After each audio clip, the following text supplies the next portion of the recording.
So, hey, everybody, welcome to the Johnny Concert Podcast. I'm Johnny Concert. With me is Ledbelly. Ledbelly! Hey, Johnny, good to be back. Good to be back, but it's a bit of a dark day because one of the pioneers, one of the masters, one of the all-time greats, Ozzy Osbourne, has passed away. Yeah. And so we got to talk about him. That was... wow. Quite a shock. I mean, it's just, and what's crazy too, think about this, he played his last concert 3 weeks before, so he went out rocking like he came in. I mean, what a way to go out. Yeah, it was completely unexpected at that point. Well, it was completely unexpected, but it was unexpected. I had actually given it a lot of consideration for a couple last years at least, so it's not unexpected in that, but yeah, watch him go. He called some shots that made people really... Well, think step about back and recognize. Think about roots. him, yeah, exactly. But think about him, like being kind of almost ridiculed, like in when he did the reality show, and then to come back and do Ozfest and create Ozfest, which was one of the most amazing things. When we saw it in Denver, it was original Slayer, original Priest, and original, well, not as original as Priest gets, and original Sabbath. I mean, but it was almost like a Lollapalooza. It was Ozfest. It was his thing, and so imagine him having anything to do with putting that together after the Osbourne show. I mean, Well, that's the thing is, I guess that's one of the reasons he's so well loved is because he did create festivals that carried on the tradition of the Isle of Wight and Woodstock and Texas Texas Jam. That's right. California things Jam. That happened in the early parts of the good point of the rock and roll era, if you will, before our time, but where it typically laid some templates that showed what was. Like you see Hollywood these days, everything is a freaking remake of the same concept. Sure. Now we got Metallica throwing a great stadium show with the next level. People are going to be talking about for decades. That's true. But I remember Metallica 1986 opening up for Ozzy. Metallica was on the Master of Puppets tour.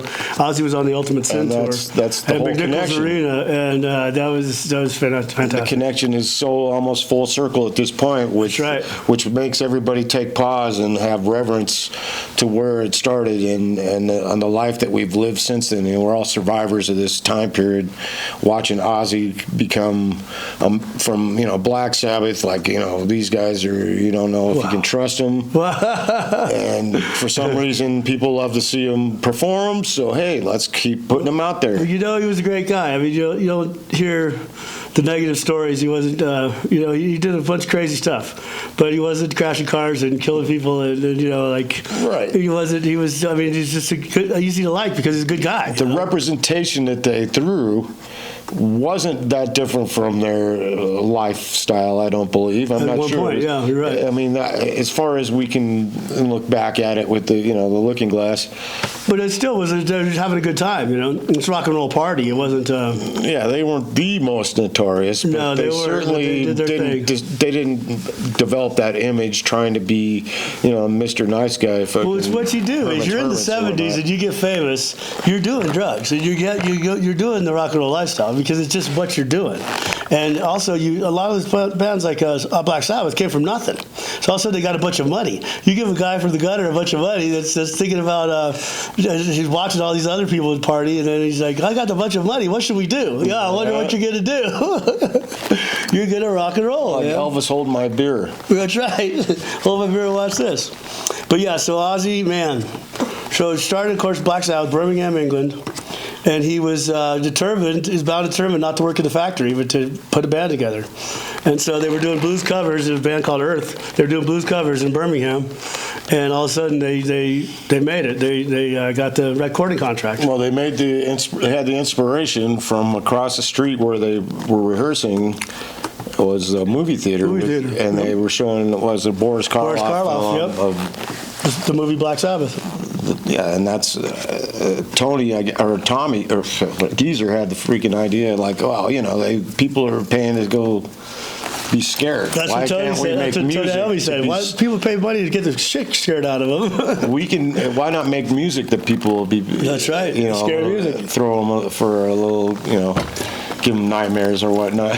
It's Black Sabbath. It's, I mean, what a name. So they changed their image. They recorded an entire record that for some reason, a half hour ago, I was saying that Sabbath never had a concept album. As we were going through this best of compilation, which is very well laid out, Yeah. has great song or track listing, as it were. But yeah, the first album is a must listen because it does have a whole. It does have a little concept, doesn't it? Yeah, I mean, obviously they named them. The first album was named after the name of the band, which was their concept. So Yeah. and look at it now. Was Now the name we're of the talking song? That invented heavy metal, basically. it became very something that was easy to be recognized with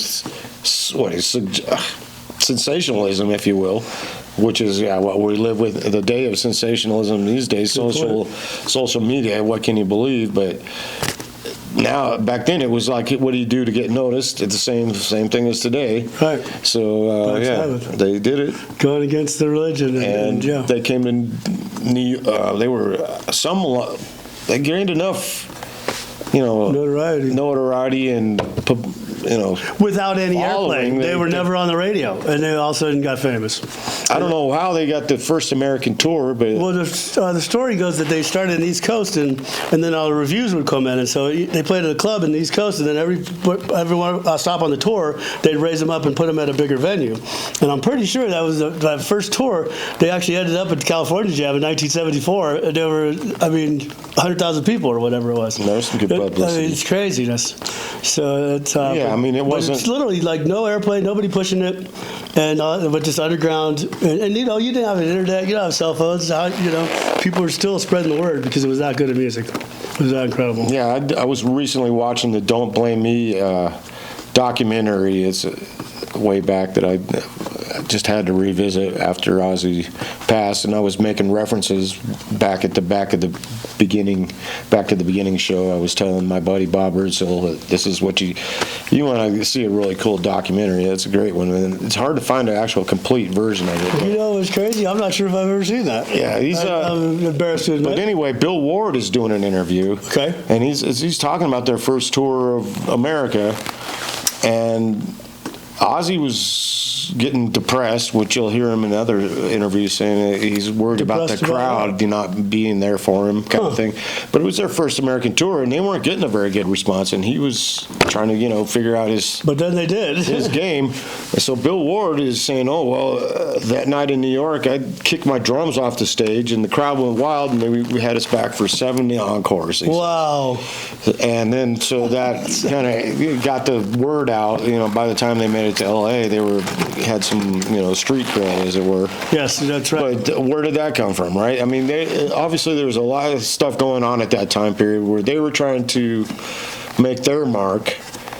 But as everybody knows, we had Hendrix and the Cream that just rolled through, and the Doors, and a lot of bands, a lot of great big bands that were, But they say had their own the mission. Competition though usually actually helps. It doesn't hurt. If you put a corner with Burger King, McDonald's, and Taco Bell, you're going to get more business because the other ones are there, not less business. Precisely my point is. So all that great music, people were so into music that they had to see the next thing.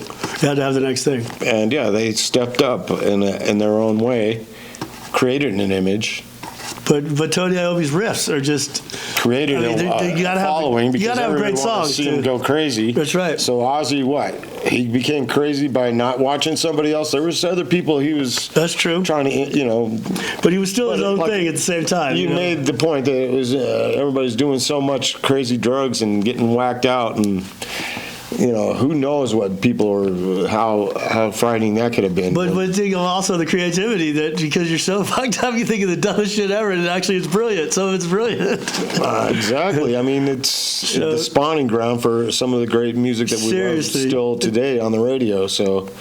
That's true. But here's another thing too: is relevance. You listen back to Black Sabbath albums, you listen to Ozzy Osbourne albums. They're still freaking amazing. You didn't say to yourself, "Well, I don't remember why I liked that. It's not that good." No, they're still absolutely incredible every time. Every time. And there's certain music I listened to that I liked 30 years ago that I'm like, yeah, it's good. It's not as good as I thought it was back then. But Black Sabbath and Ozzy Osbourne music, oh my God. And like our producer Dave was telling us, we're at the Alley Studios, by the way, Denver, Colorado.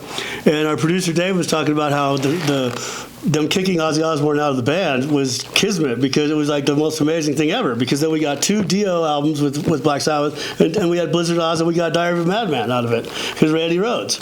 And if they had kicked him out, who knows what could happen? Because they were not making great albums at the time. They hit a lull, and a lot of it was Ozzy. And I mean, he wouldn't show up for rehearsals. They wouldn't, they were all just so jacked up on drugs that they were in a lull. And so that was the spark that kicked Black Sabbath back and kicked Ozzy's solo career off. And it's literally 4 of the best albums in the history of heavy metal. Heaven and Hell, Mob Rules, and especially Diary of a Madman and Blizzard of Oz. Black Sabbath didn't suffer, and Ozzy definitively didn't suffer from that breakup. That was just an amazing. It seemed bad, but breakdown's a breakthrough. It became some of the most amazing music of all time. Oh, yeah, I love that point. Yeah, Ronnie James Dio's career. How many times have you seen Ozzy Osbourne play live? Oh, me? Whoa. At least 10, maybe 20? No. I've only seen him less than probably 5 times. What? But with Black Sabbath also? Oh, with Sabbath, yeah. You saw maybe Ozfest? 6. 5 times, I don't believe. Oh, yeah, count the Ozfest. Yeah, that's right. Count Ozfest, and then the End Tour at Pepsi Center or whatever it was. Ozfest I've seen 2 or 3. Yeah, a couple of those, and then what else? So yeah, it's under 10. I'm trying to think. I missed all the Randy Rhoads shows. Well, of course, we were a little too young for Randy Rhoads. Played at the Rainbow Music Hall. Played at the Rainbow Music Hall, our famous venue we talk about all the time. Yeah, that era of listening to that stuff hit the radio waves was just the best time period. Wow. So much great music to listen to and figure out what you want to spend your money on. I'm trying to think if they played in Denver on Diary of a Madman tour. I'm not sure. Yeah, but that's a good question. Bark at the Moon they did, right? I missed out, but Ultimate Sin is the next one. I saw Jake E. Lee with Jake E. Lee, was the 1986. First time I remember seeing him, yeah. When Metallica opened up, and it was Ultimate Sin tour, and that was a phenomenal show. Ozzy came down, there was this big throne, and it was huge, like a vampire bat, but it was like Satan, and the wings closed, and then it lowers down from the ceiling, and he goes on the stage, and there's all this dramatic music, and then the wings open up, and Ozzy's sitting there on the throne, and just they kick in. I think they kick in to Bark at the Moon at that point, but it was really dramatic and quite entertaining. Yeah, and Jake E. Lee is fantastic. I think that's where, to get to this point, we have to suggest, Ozzy is not by any means an average, ordinary guy, but it's just because, he has such a stage persona, and for some reason he has a connection with the audience. He does. He really does. That I've not seen, even with the best of performers. He's like your buddy, man. Best of showman. You get the feeling when he looks at you, that he's looking at you. He's recognizing you. Yeah, he's not just pointing, looking at him. He'll get the whole room going. It's always, and the buckets of water, and the clapping, and it's like what are we doing? Proximity to the microphone. Okay, here we go. So anyway. He had all the antics. He was never slow. He's always all over the stage, and he became always full energy, and he always remembered the words, which is crazy how much he partied. He remembered the words. And he wants to include the audience. I think that's what it really is. He's there to perform, but he wants to know that you're there to enjoy yourself. Absolutely. So he's like, come on! He fires everybody up, man. He's like, let me see your hands. The coach. That's right. And you actually put your hands up. A lot of bands will say, put your hands up, and you go like this, Ozzy, everybody would actually do it, because he had something about him. Yeah, he was a charisma guy. He had charisma, man. But there was one time I was at Fiddler's Green Amphitheater, one of our great amphitheaters in Denver, and I was in the front row, and Ozzy Osbourne had this cannon. It was like a fire hose, but it was like foam. It's like a foam cannon. He was spraying everybody. And I turned for 1 second to say something to my buddy Tutan Todd was next to me, and he hit me right in the side of the head with the cannon, with the foam cannon. Went in my ear, couldn't hear for like an hour, and it was just. But he was having a blast, and everybody was like, "Oh, I got hit by the foam." It was like a courage, Oh yeah. I got by the foam cannon. Ozzy got me, man. It was great. Perfect. Yeah. Oh yeah. But, I mean, it's just, I felt like obligated. I was like just waiting for that moment, really, for a while. I never expected it, actually, but yeah.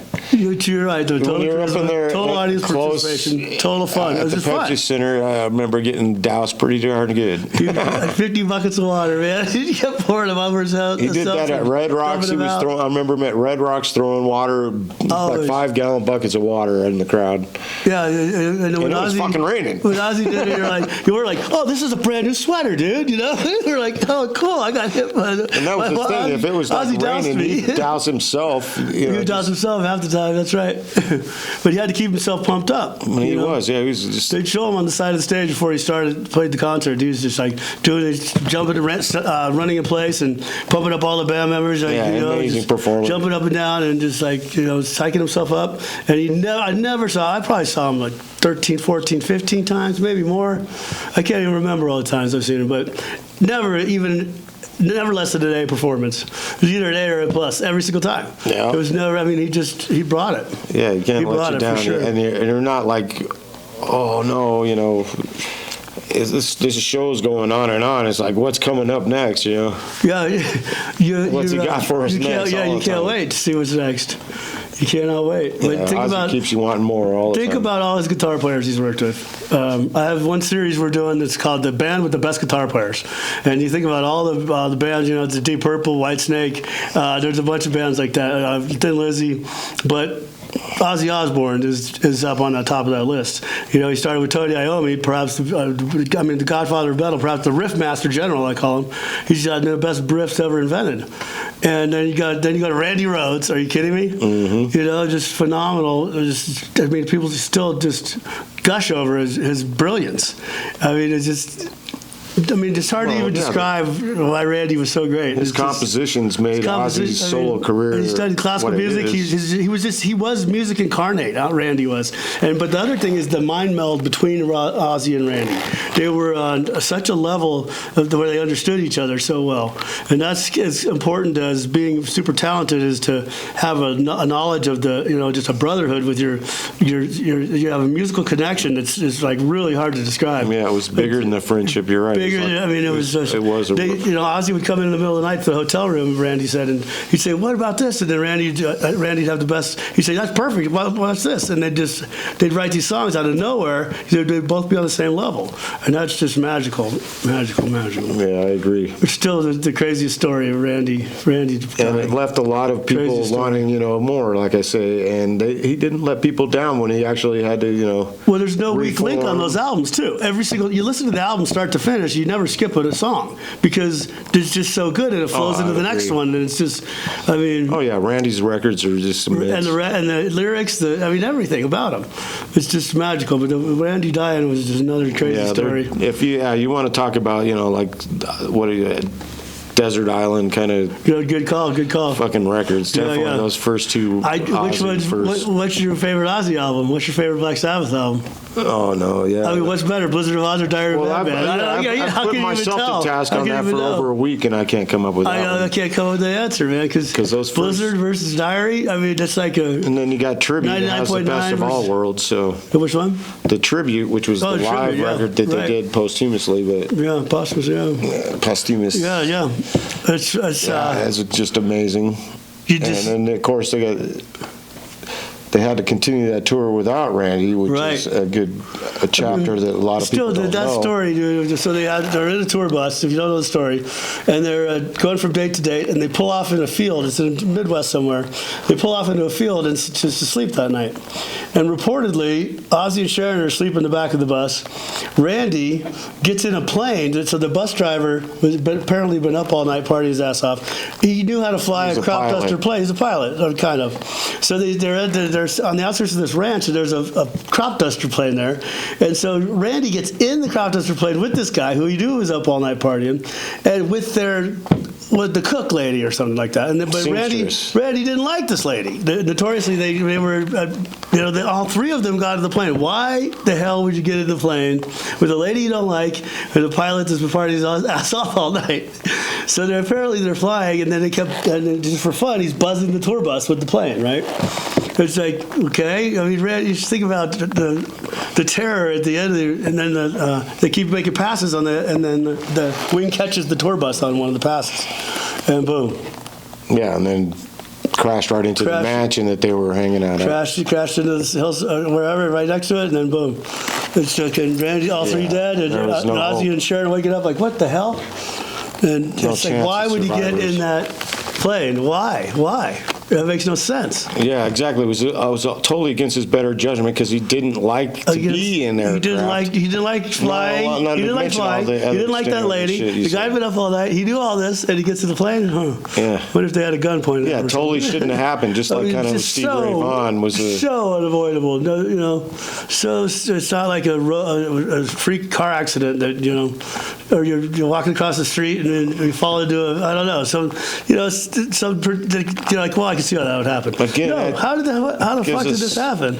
It gives us the reason to be feeling again fortunate that we kept our Ozzy around and we got to enjoy. Oh yeah, Ozzy could have been dead 1,000 times. You're right. Yeah, I mean, if all the people, right? What a nightmare. But so they're on tour, so they decide they have to keep the tour going, and so they hire Brad Gillis out of Night Ranger to come in and man the guitar parts. Which, I mean, amazing. Imagine how great that is. How good a guitar player you got to be to get the phone call and the next, right off immediately you're playing Randy Rhoads guitar parts and you're playing Tony Iommi guitar parts and try to meld with the band that it's not your band.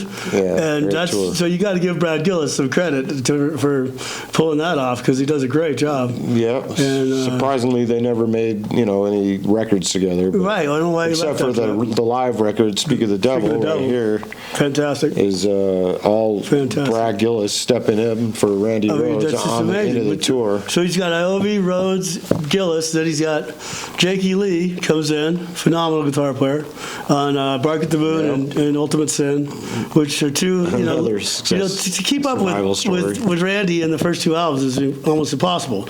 But those albums are fantastic. They're just overshadowed by the earlier works. But Bark at the Moon is just phenomenal. Every song, again, even though it's not quite as good as the first two, it's every single song. You never change. You don't skip a song because they're just fantastic. And even Ultimate Sin, which is not as well known as the others, I still love that album. Yeah, it's got some bumpers in there. Absolutely, and that was the tour I saw. A little bit of filler, I'd say. Well, the other reason too is think about where you're living in. It's like soundtrack to your life, and it comes out. You wait at the record store. You buy it the first day it comes out. You take you're just all excited. The expectations are always high. And it delivered. It's a great album. And so I think people argue that it's not as good as others, but it's a great album. It's a great album. You got it right when it came out. I'm sure you still love it. Well, and then saw the tour came through right after with Metallica opening up. So you're like, and then Jake and Oz, they were playing really well at that time too. So great. Another massive tour with a lot of promotion. Oh heck yeah, and stage show, music videos. It's the '80s, explosions and lasers, and the best concerts. I mean, they had so much money. The record companies were paying for the tours back then. So the record companies say, okay, here's your budget for your tour, and it was a big budget because they were making so much money back then. So the guys would go hog wild. They'd say, okay, let's do as many explosions as we can. Tommy Lee's going upside down, and all kinds of crazy stuff. That's funny. So that's when they were like, oh, it's the record company's money. Let's go crazy. So that was, phenomenal. But then who else do you have on guitar? You actually had Bernie Torme, who is a little known guy, and there's actually a song where Steve Vai played on guitar with Ozzy. Yeah. Which, I know. I was hoping that you would fill in those blanks for me. Yeah, just the people he's worked with. And then, of course, Zakk Wylde. And both of us saw the No More Tours tour. It was in Denver, Colorado, at Mammoth Event Center. Right. And it was, I think it was 89, 90 maybe. And Zakk was like 18 years old, clean shaven, which right there tells you something. He's clean shaven. And it was just, it was one of the toughest tickets in town. It was playing in a theater the way he usually plays arenas and stadiums. So yeah, they called it the No More Tours. No More Tours tour. Because it was coinciding with the No More Tears record, which has the song No More Tears. Gotcha. A whole bunch of other really great songs. Clever. No More Tours, No More Tears. I got you. And they actually toured that at Red Rocks a couple of nights too, I think. But yeah, that one at Mammoth was something special. We'd never seen Zakk came back. I think that's what it was, just an extended tour at that point, using the same T-shirts. But hey, man, you gotta sell those T-shirts, man. If you got a whole room full of them, you're still gonna bring them out. Why not? No, I love it. It's the one that I stole. I mean, yeah, that's the era I was buying those. Well, I remember in It was not spitting 1985. as much blood. I mean, the 1985 by the 1984 Accept shirt, because it was the Balls to the Wall shirt on the Metal Heart tour. Oh, but they man. had a bunch of them left over. They were selling them. I'm like, hey, man, that's what I want. I feel amiss. I don't know why I don't have an Ozzy Osbourne baseball shirt in my collection. Well, this shirt I made at a Silk Screen Press when I was in college. We used to make That thing's shirts. rich. And, Ozzy for president. Ozzy for president. So I've been wearing it around all week. He's upstanding. Because it's just, oh God. I mean, you can talk forever about Ozzy. There's so many stories. One story is the Alamo story, of course. And the Alamo story, he was getting so fucked up at the time, and Sharon would hide all his clothes. So he's passed out, and he'd wake up and he wanted to go party, and he didn't have any clothes, right? So the one night he's in San Antonio. He puts on a dress, one of Sharon's dresses, and he goes out. And he's blackout drunk. He's just asking everybody for drugs, and he's fucked up, and he has to take a piss, and he starts pissing on this building. It turns out it's the Alamo in San Antonio. He had no idea. I don't think he can remember the next day. He's like, "What? I did what?" Yeah. And so he was banned from San Antonio for decades. And so it was a big thing. So when he did a reality show, it's him and his son Jack are in an RV touring America. It was one of the reality shows they did, and they go to San Antonio. They get a phone call, and the city council guy and the senator, or whoever the senator from Texas or whatever it is, they say, "Well, we're going to forgive you." I think they even gave him a key to the city or something like that. And they said, "Come on back, and we'll have a little ceremony, and we'll forgive you, and you can play in San Antonio again." So he's going back there, and they're in front of the Alamo. And there's a big line in the queue for the tour. The people are going on the tour of the Alamo. And the tour guide looks over and says, the most asked question we get is, where did Ozzy take a piss? Not where did Davy Crockett make his last stand. Not where's the Mexican Army and the American Army, whatever it is. And so that's the most. Imagine being so famous that people care where you took a piss. It's fucking uncanny. And Ozzy himself never understood that shit. He's like, what the fuck would people care where I took a bloody piss? You know? Yeah, it really is kind of goofy that they would associate so firmly. That's how in pop culture he is. You know that. I mean. Yeah, I mean it's the cross promotion of questionable as it is, but I mean, think about the Battle of the Alamo, and bullets are flying, and people are dying, and blood everywhere. But that's all well and good. But where did I just take a piss? Is what I want to know. Wait, what? God love Texas for causing an issue in the first place. You got to have principles, and that's right. Ozzy, please, Ozzy, please. Crazy. He's got a million stories like that about him. He's a nut. Yeah, got away from Sharon. How funny is that, though? And I love hearing Zach when he's talking about Sharon, like being mom and not wanting to get fired, and making sure he's not doing what mom's doesn't want Ozzy to do. Well, that's another story too. Is Don Arden was the one that signed Black Sabbath to, I believe it was a 4-album deal, and they were just dying to get recognized, to get famous, and sign that record contract. So they did, and they got screwed. Don Arden screwed them. It was a 4-record deal, but they didn't read the fine print. They didn't own anything. They didn't own the houses they were in. They didn't own the cars they drove. They didn't know. They just said, "Here's $10,000. Have a nice day." I said, "We'll sign anything you got for $10,000. Shit." So, but Don Arden's daughter was Sharon Arden, who became Sharon Osbourne, and then she took a liking to Ozzy, and then she was like mad at her dad for screwing Black Sabbath over, and so that's how that happened. Was that I got a little bit more of a preferential. Well, you might have screwed us on those albums, buddy, but I'm fucking your daughter. So what are you gonna do about that, buddy? I love it. Yeah, but anyway, that's where Sharon came from. That's the ultimate power player. Isn't that crazy? I mean, you can't make this stuff up. Yeah. And then she's the one that saved him too, kind of, because he was, he was living in his rundown motels, and after Black Sabbath fired him, and he had nothing going, and she's like, "What the fuck? You're doing something." And so they said, "Okay, we're looking for guitar players." And once that happened, the magic. Randy Rhoads shows up, and boom, he's back. He's back. She's a business genius. So he credits her for inspiring him, because he was down in the dumps. He was doing cocaine. Right. She said a hotel room consisted of pizza boxes and cocaine wrappers everywhere, as far as I could see. And he didn't care. He was like, "Oh, life's over. I got kicked out of Black Sabbath. I'm done." No, you're not, dude. No, you're not. Shut the fuck up and get your band together. And he did. Good stuff. I love it. Yeah, Sharon deserves a lot of credit for where we're at today. But what's your favorite Black Sabbath album, Ledbelly? With Ozzy? Oh man, I'd have to go for the first album. I gotta go to the first album. Me too. It is so representative. So representative. Of course, I did have the chance to borrow the Paranoid record when I was too poor to buy my own music, and I still retain that record because, it was like the odd part is that they didn't ask for it back. So, I guess it had enough. It was 5 brothers in that family, and they had a nice sound system. And I used to hang out there at night and listen to music. That's how I got introduced to it. We talked about that before. Let me borrow that record. Somebody had older brothers that you learned some good shit about music from the older brothers. The Paranoid record, and that didn't ever make it back to the original owners, but there you go. No, you're gonna have to pry that out of my dead hands. Cold dead hands. It is a very big part of my life because one of the more fun things to jam on is the end of Iron Man. Like just beating the hell out of the drums and getting some people to jam along with you. That's right. It's like how I kept my teeth on drums, which I still use as a therapeutic methodology to survival. So keep saying it's one of the reasons why they're getting so much love these days when it comes down to the last month where they actually performed with a lot of people. Well, that's another good story. That gave them credit for being who they are. Black Sabbath did their last show. Now, did you watch that? Yeah, I got to watch it. Man. Well, then all those opening bands all played a Black Sabbath song, which was phenomenal. Right.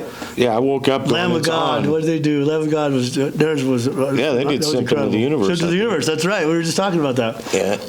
And they just really killed it. Yeah, I love that. Excuse me, but all these bands just.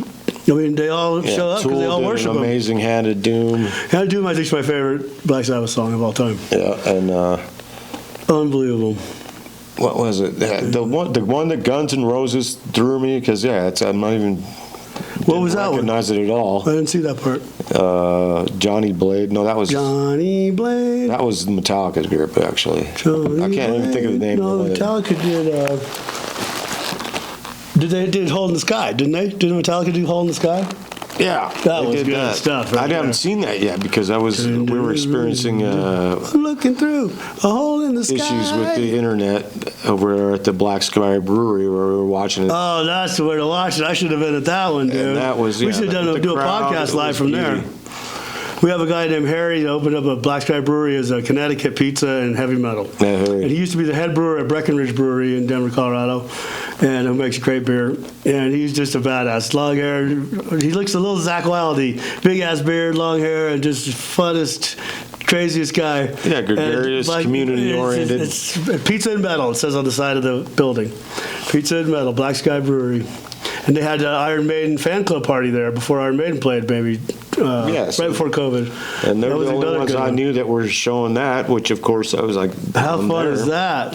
I can't believe I wasn't at that one. We were thinking, I was trying to maybe watch it at home, but they provided it, so yeah, I could go spend some money there and watch it with a bunch of people. You didn't call me for that one, buddy? Come on now. Yeah. Where was I? I was at.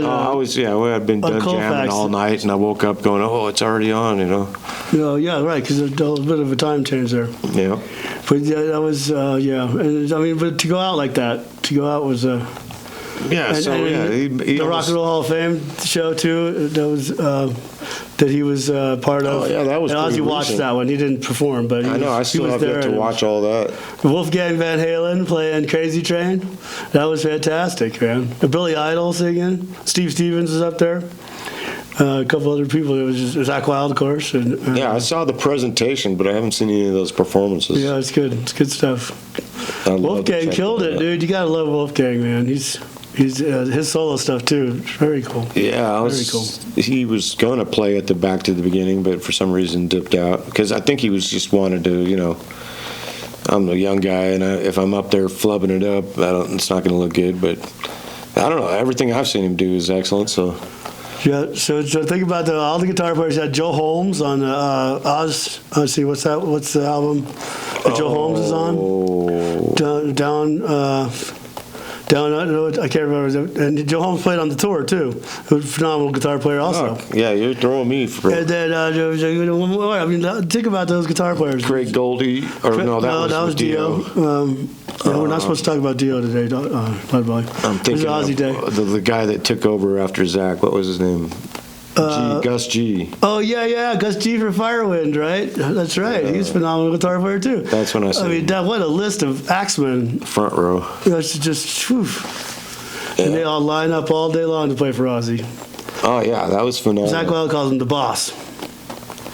He's the boss too. Exactly. Well, he is. He's sort of. He's the boss. And even with his, dark persona, if you will, Prince of Darkness. He's one of the, greatest, community kind of guys you'd meet. But think about too, just ever live and let live kind of guy. For years, you got managers trying to screw you. You got conflict in the band. You got politics going on. You got these roadies that are complaining about something. You got girls are coming after you. You got you sleeping. Everywhere you go, everybody wants a piece of you, and everyone's worshiping you. So you got this God complex thing going on. You're just ego, and then you just. I mean the psychological things you go through that wow, right? But I mean to keep it together for that long, and then you're doing tons of drugs, and it'd be so easy just to make it through that and still be liked and still make great music and still. I mean, it's pretty impressive the more you think about it. Of course, everybody get up there night after night after night, and it's wow. I mean, I'm sure a lot of people expected him to fall on his face. They were counting the days. They're like, when's it gonna happen? And he kept coming through. And like you say, all those pressures. The Randy dies. Then you got those pressures killed his contemporaries in the early '70s. Hendrix, absolutely. Joplin, Morrison all went down because of some of these pressures of the pressures industry. and partying, and he did just that, and he came through. So he survived that, and he wasn't over it by any means. No, it affected him many times, but it's at the same time he's still. I mean, to come through that, I don't think people quite understand. I don't think we can understand unless you're in that exactly how. Difficult that must be to wake up. Then sometimes you're just saying, "Why are all these people kissing my ass? I'm just a regular dude," I mean, the thoughts that could go through your head just. And Ozzy took LSD for 3 years straight too. Mm-hmm. When you take LSD, you're thinking about things. Right, very introspective. You can think so deeply. And so there was a good story about the day he started to stop doing LSD because he had a conversation with a horse for like an hour. Right. And at the end, the horse was like, "Whatever, dude," and just laughed at him. Basically, said, "You're an idiot." And then he's like, "Wait a minute, he's right. I'm not doing this LSD anymore." To come back to me. But I communed with the tree one time on LSD. We came to an understanding. It was almost his. He wasn't always quite right with the program, but he definitely knew how to fucking command a stage. Exactly. No matter what happened, what was going on, dude, he was able to shut it off and go on the stage and kick your ass and have fun and make you have fun and allow you to, didn't make you have fun. He allowed you to have fun and said, "This is what we're doing." And there was just it was a master of the stage, commanding the stage for sure. I don't know why I've been keeping to think of the contemporaries that he must have had influence, and of course, like I said, he did already, they developed that purposely, their image, but Ozzy's influences that he recognizes, I have to say, is almost always top of his list is the Beatles. Beatles, yeah, exactly. That's what I was about to say. His Beatles is what he talks about, and which it's all about getting the crowd going and having a song. That is funny too to think that. So. But there was no heavy metal to love before them because he invented heavy metal. But no, you're right. He talks about the Beatles all the time. He's total next level. I remember his kids too. Sometimes they said, "We don't think of our dad as a heavy metal star. He's a pop star." Is what they used to say, and it's just popular music. Oh, I know. I love that. Isn't that funny? My dad is a favorite pop star. That's part of that. Don't blame me, isn't it? That's right. Kelly Osbourne's a little kid. What's your dad? What do you think about your dad? He's a That's famous pop amazing. star. Yeah, he's a family man. The family man, Ozzy, the performer, Ozzy, the survivor, Ozzy. And you know, if you ever did make it to president, dude, there'd be burritos for everyone. Yeah, but the thing Sharon, I didn't know about the burrito. But yeah, He survived the Osbournes too. You know, the parodies, the people making fun of him. Spotlighted clown, you know, right? being a clown and being barely even speak English, and he survived that, and people still loved his ass, and still were like, oh, that guy, crazy guy. You know, he's so right. great. That's his beautiful, shameless persona. The Prince of Darkness is looking for a burrito and can barely speak English. He's like, wait a minute, what? Yeah. But he's still Ozzy, man. You can't. I wish I would have. Osmosis is the name of that album I was thinking of. Yeah, all right. Yeah. With who's on that? Joe Holmes is the guitar player on that. Yeah. I know. You know what? There's somebody else I'm thinking of now. Somebody else recorded it, and then Joe Holmes, I think, played it live. That might have been Steve Vai that I'm thinking of. Played a song on that album. Look at that. I mean, I couldn't get my hands on anything but my latest acquisition, which is this bootleg I love picture disc, which Remember I just bought 5 weeks ago on a whim because I was too poor to buy anything that was new. Well, okay. And I was like, well, that's great. I'll have to give you a raise. I can't afford that $200 Iron Maiden record, so I'll get this. Don't say, get a raise, okay? Okay, there we go. But we're also looking at old albums. Like, I don't know what the hell's going on this one. Yeah, this is a compilation. I don't know if you guys can see it from there, but Androgyny just looks like David Bowie. We sold our souls for rock and roll. What the heck's going on there? Compilation best of record. We don't understand. And then just some symbolism of ambiguous fate. Good stuff. Death becomes. Well, that looks kind of like the. I don't know if you guys can see that. That looks kind of like the bat throne he was in when he came down from on Ultimate Sin. That was just his early wide first Satan two albums. sitting Symbolism. there, he's smiling. Yeah, he did that. Satan laughing spreads his wings. But the other part he did was so good. Oh Lord, yeah. When he did his fillers and the Oh Lord, right? yeah, the signature. Oh no, please God help me. Yeah. Those are legendary. Oh right, yeah. If he don't, yeah. I want to know, did he plan those, you think, or he just sang them when he was singing along and it just came out? Well, it's just Or like. did he say, no, here's what I'm going to do, guys. I'm going to say, oh no, please God help me. Well, it's just like Oh, yeah, everybody Lord, yeah. criticizing anybody that tries to emulate Randy Rhoads or not film the original material properly because nobody knew at the time. This is where it's going, and we'll all become like ingrained with the music essentially. It was just a rock band at the time, or one of the people out there killing it. Didn't know we were going to lose Randy, so yeah. Well, that's true. Think about too, Jakey Lee having to follow that too. That's another. Yeah, well, that was just. No matter how good you're playing, you're going to be. People are going to be like, no, whatever. Changes in the industry as far as musical taste. Good point. And he rode through all those changes too. In the 70s getting ripped off, and then 80s disco, new excess, wave, and then hip-hop, 90s grunge coming in and taking you. Grunge. And he still just kept doing it and doing it and doing it and doing it well. Yeah. Very well. I know. Oh yeah, he got a Grammy. What was I listening to the other day? Which album was it? It was just a phenomenal album. I haven't listened to it in forever because it's just not. You're thinking about you're going to put on some Ozzy, you're going to put on some Blizzard, you're going to put on some Diary. I mean, that's what you put on. But Infectious it was. Grooves. In fact, that's a good point too. Infectious Grooves. But which one was it? It was with Zakk Wylde, and it's I'm not the kind of person you think I am. I'm not the Antichrist or the Iron Man. Oh, it gets me through. Great It's almost song, autobiographical. It's autobiographical. It's just, but you're just right there, and I'm like that whole album. And I listen to the rest of the album. I'm like that whole album is absolutely incredible. There's no weak link on it either. And it's like wow, he just kept writing this stuff. Yeah, I didn't even think about who's playing with guitar with him for a long time, just because.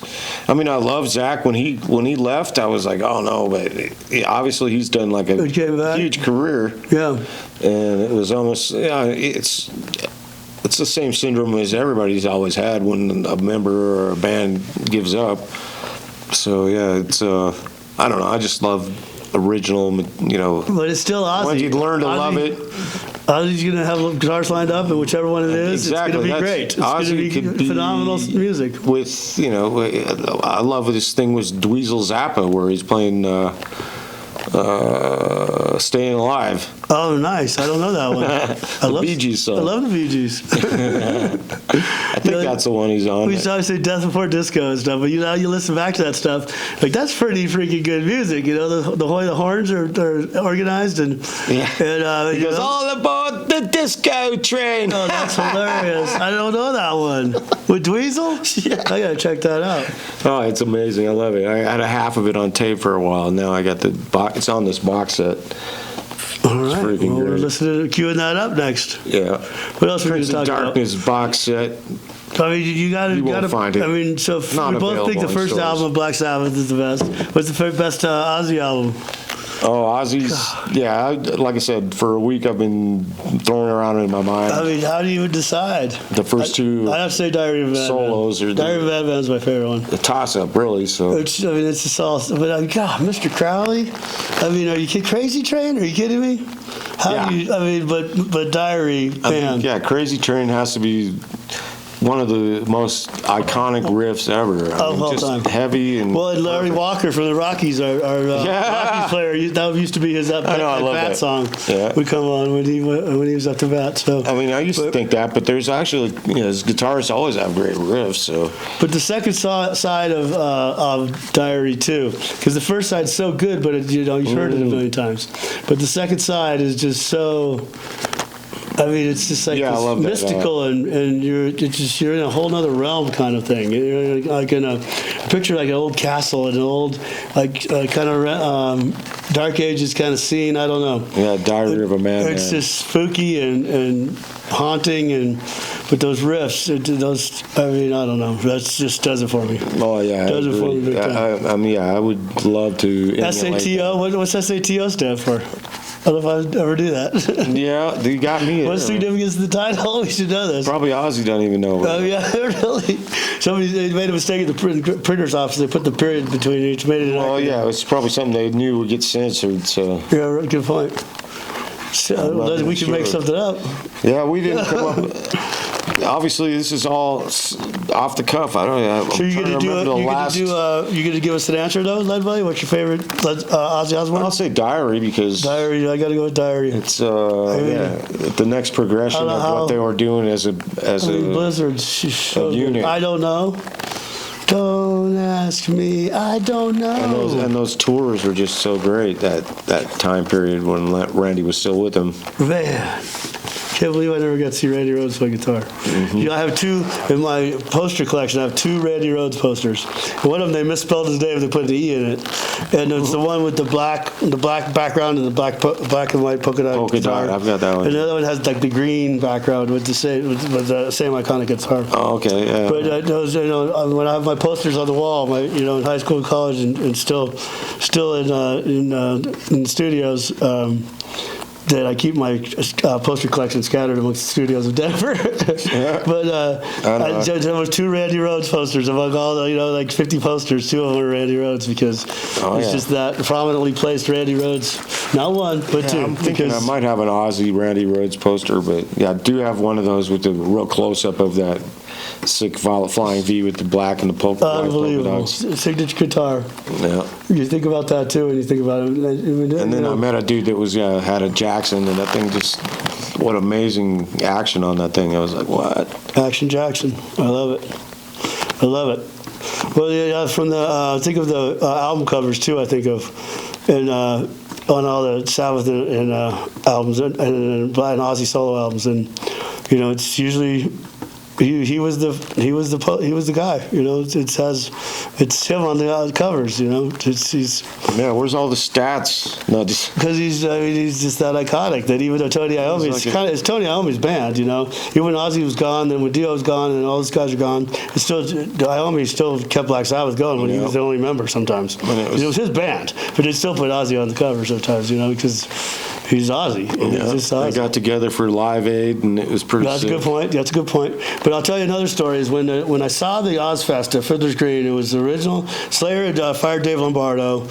Judas Priest had fired Rob Halford, and Sabbath obviously hadn't been together in forever. Great. So it was original Slayer, original Priest, original Black Sabbath. That was the And Fiddler's Green show. The Fiddler's Green, people lost their minds. I got kicked out. They started picking it because Fiddler's Green has 18,000 people, but 10,000 of it is this green belt at the back of the amphitheater, and people were picking up pieces of sod, basically ripping them up and throwing them. I mean, it was pure mayhem during Slayer's set. Yeah. And then Priest played the song Cider, which they hadn't played in forever, and Rob Halford hadn't been in the band in a while, so we come back and listen to Rob Halford singing Cider.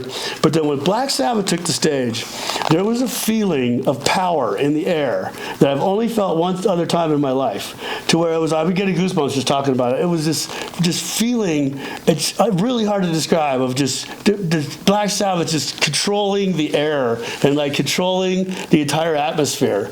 It was just unfreaking believable. And the only other time I felt that was when I saw the Pope live, John Paul II, and he came into Denver, Colorado, and he was at McNichols, he gave mass at McNichols Arena. And when I was in that, there was one time in my life when I'm like, whatever, religion, whatever, you're just like, poo-poo and all that. But I went to see the Pope, and this feeling of power in the air that is just so palpable. It's so, it's just hitting you in the face. It's with just this, wow, control of this area. And it's just unbelievable. The only two times I've ever felt that is the Pope and Ozzy Osbourne with the original Black Sabbath, to where it just, the most amazing feeling of like you're riveted. Pure power is resonating power. You're riveted to the ambience. Just like you're just a little puppet in a big. It's really hard to describe, but just pure power. And that's the only two times I felt that. I saw everything of that show from the front row until right before Sabbath Day. I was ejected. Oh, come on, dude. For, like jumping on the barricade. They were like, Ledbelly's pretty crazy. He'll jump right over that barricade. They thought I was trying to jump over, but I'd been doing it for song after song. Dude, come on, man. He's Ledbelly. Let him do whatever he wants to do. So, that one was... That's the way I feel. Yeah, it was a little disappointing sitting in the... Absolutely incredible. The cooler, knowing that shit was going down. Oh, yeah, hearing it in the background, muffled version of it. No, I was already at Arapahoe County. Oh, you were at the detention center. Okay. I was bumming, That's not bro. good. Especially because I'd never seen Sabbath. Nobody had ever seen them. Well, they canceled, but unless you were in the early Sabbath 70s, was supposed to. They were touring with Pantera late 90s, and I had tickets for that shit. They wasn't with Ozzy, I don't think, but no. They canceled one show. Then they rescheduled the show, so I had new tickets, and they canceled that again. I was just saying, I don't remember that show. No, they never came. I saw Pantera pretty much every time. I just read about it, and it reminded me that they toured with them, but they canceled twice. It was like goof. Crazy stuff. I did see. Oh well, yeah. Ozzy at the Red Rocks is pretty brutal. Well, it's getting a little depressing for us because all of our heroes are about to die. It's just terrible. But Ozzy's just one of the pantheon of rock gods. It does show... It doesn't get any higher than Ozzy Osbourne. It shows that the path is definitely deviating. What are we going to do, though? You think, I just don't, it could be like the old guy in me, but I just don't see the new music being as good as old music. Where's the new Black Sabbath? Where's the new Led Zeppelin? Where's the new Pink Floyd? They don't exist. In my mind, there is no, you think about, like, we still listen to Mozart. Mozart was around 1750. Mozart, and we still listen to Mozart, and we hear him in our commercials, and it's just the best music ever made. And then you still listen to Pink Floyd 50 years later. You still listen to Black Sabbath 50 years later. What band that starts now are we going to be listening to in 50 years? I don't know if there is one. Will we be listening to Taylor Swift in 50 years, you think? I don't think so. We'll be listening, I don't know. Obviously, that's what a lot of, not know-it-alls would say, But so, think about this. What are we going to do, Ledbelly? When our heroes all die and we have to go see subpar concerts. Well, there's YouTube. There's YouTube. God bless YouTube. I think God bless YouTube. No, I don't know. It's sad because, it's hard to I don't know what we're going to do, dude. You can't really replace it. Where's the next Iron Maiden? Where's the next Jesus Priest? Literally, I'm not seeing them out there. But, of course, the future generations have a different perspective. Kind of. It is sad. Yeah, of course they have the lesser perspective than we do. But God bless them. God love them. You can tell there's still a lot of influence from what we love. So yeah, I mean, we were influenced. Think about bands that I don't even know who they were. They were influenced by Deep Purple and Led Zeppelin. They don't even know they were influenced. Right. They're like three bands away from them, But still, it's just I can't think of it. There's no band that people say, check out this new band. I'm like, holy fucking shit, that is incredible. No, it doesn't even happen. But I mean, I understand some of these new bands are a catchy riff and a fun song and some silly lyrics or something here and there, but I'm just not seeing it like it used to be. Yeah. And it's tough. And Ozzy's passing away. That's why it's just so devastating, is because it's just not only Ozzy, it's Ozzy and the spirit of those. I mean, those guys, I think about the guys in the 70s. They'd rather die than play a bad concert. They're not, you think of some people now like, well, I got food poisoning, I'm not going to play tonight. What are you talking about, dude? Right. It doesn't matter what, you don't care if you get a broken leg, you think about Dave Grohl with the broken leg, he still gets out there. That's the epitome of the older bands. Dave Grohl's not really an older band, but you know what I mean. Well, yeah. Those guys they never played. They just gave it their all every single freaking time. And never say die. And those guys never say die. Those guys never did. They weren't riding around on Learjets. They were, they had to stay at crappy hotels sometimes. They had, the shit would get canceled. They didn't have private. Sometimes they're flying commercial. These freaking guys, So they don't have all the luxuries of that, and they still never. You never heard him complaining, and never just went out and kicked some fucking ass every goddamn night. And what are we gonna do? Ozzy's like the epitome of that era, going by the wayside. And it's Ledbelly, hold me! I can't take it. It's the rock and roll lifestyle. I can't take it. No, the humanity. The guy that personified it all these years. Ozzy Osbourne Kept it. I mean, it's just like, it's like, even if you're not listening to him all the time, just knowing Ozzy's around was comforting for our whole lives. Well, yeah, I was thinking about it a couple years ago. If we lose Ozzy, things are going to be different. What are we going to do, dude? Fuck. Oh, so, yeah, God. when this hit, it was like Ozzy, why? Sort of a shock-inducing moment. The king is dead. Long live the king. Man, we're going to miss you, Oz. We miss Ozzy. We love Ozzy. Oh my Lord. The gravity of the situation is setting in more and more and more. The more I think about it, it's just. Well, he spread. It was a good life, though. He ended rock and rolling, So that's a good way to finish. But wow, a great legacy that he did. Legacy, and just because he did enter his terms, which was the whole idea of that last show. I think. Which it's just another example of music keeps people going. Music keeps us sane, dude. So here's another thing I was thinking about today: is the way your culture goes is influenced by art and music more than by scientific breakthroughs and math and that type of stuff, engineering stuff. That all plays a part. But the main thought processes and feelings and the zeitgeist of each time comes from the artists, like even the Renaissance in the 1400s, which, by the way, John McLaughlin has started a new Renaissance, and so we're going to do it again, but it's the art and music that drives the culture and drives the attitudes and the mindsets of people, and then the rest of it follows after that.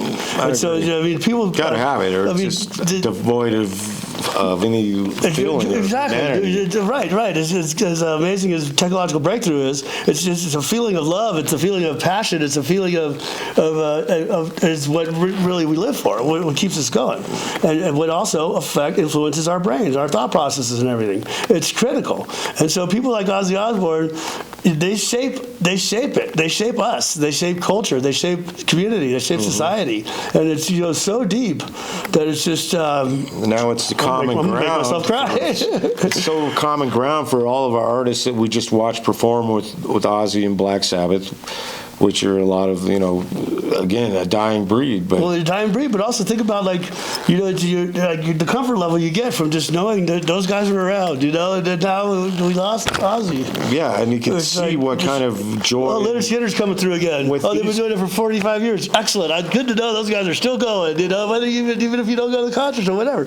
Just to know that's like a comfort level, of having these great old guys that are still doing it. Well, God bless them. They're still touring. Nothing like and Ozzy was this is prominent as that as anything. Yeah, I mean, people love concerts because it puts music at a different level where you're actually there absorbing the sound waves. And for those 2 hours, you have no problems in life. You just have pure passion and pure.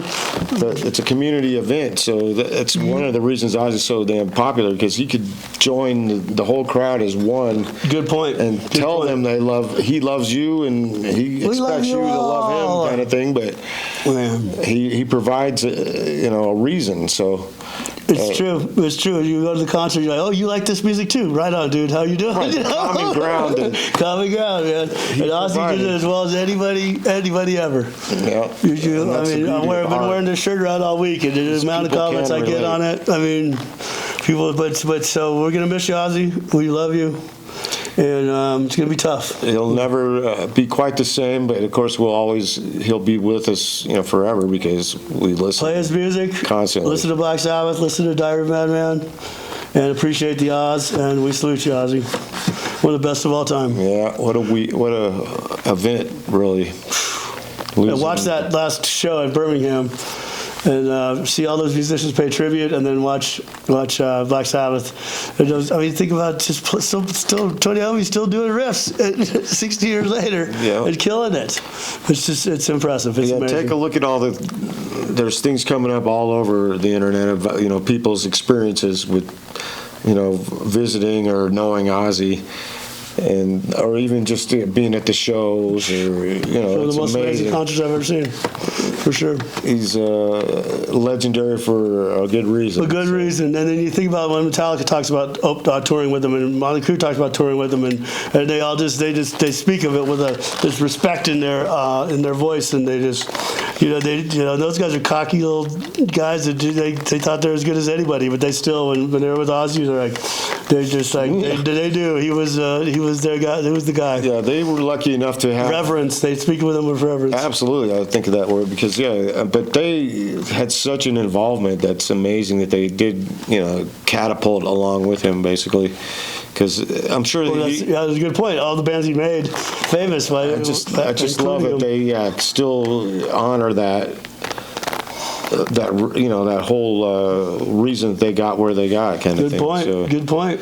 And that's obviously because we all, I think I went towards that, where a lot of these bands that were at that show, basically, that's how they cut their teeth, just like me, here's a great song to jam to, let's play it. Iron Man, Paranoid. Sure.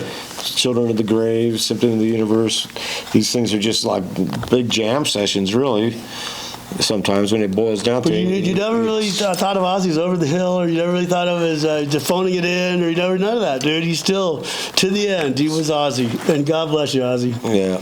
Oh, my God. Things have always, we'll be honoring him for days and months and years. I'm going to put on Diary of a Madman right now. Well, thanks for watching this Johnny Concert. This is Ledbelly. My buddy Ledbelly. Ledbelly! And we love Ozzy. We love Ozzy, and God, we're going to miss you, buddy. Till the next time, we'll give you some reasons to comment. Yes, subscribe to the channel. Leave a comment. Tell us your favorite Ozzy album. Tell us your favorite Black Sabbath album. And tell us any stories you got of concerts or anything like that. Leave them in the comments. We love comments. That's the Thanks, everybody. Yeah, share the love. Good night.